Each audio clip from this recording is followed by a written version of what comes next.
নাই সেইটো যিসকলে তৃতীয় শক্তিৰ কথা হওক দ্বিতীয় শক্তিৰ কথা হওক যিসকলে কৈছে তেওঁলোকে বুজি পাব এই ঘটনাটো দেখা দেখি এদল মানে এটা মুভ পাব্লিক মুভ বা এছাম লোকে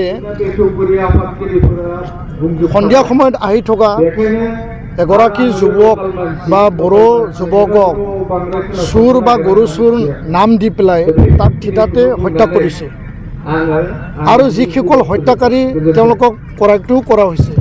ইয়াত আৰু তৃতীয় শক্তি দ্বিতীয় শক্তিৰ কি কথা আছে?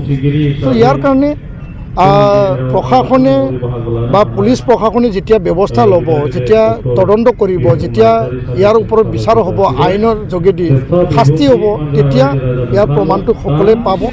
আৰু ইয়াৰ কাৰণে মই আহ্বান জনাইছোঁ যে এই কথা বতৰাবিলাকক লৈ কোনো ৰাজনীতিকৰণ হ'ব নালাগে, যাহাতে সঠিক দোষীয়ে শাস্তি পায় আৰু সমাজত এটা বিশ্বাস, এটা আমাৰ আস্থা সদায় থাকে, সেইটোকে মই আহ্বান জনাইছোঁ। ধন্যবাদ।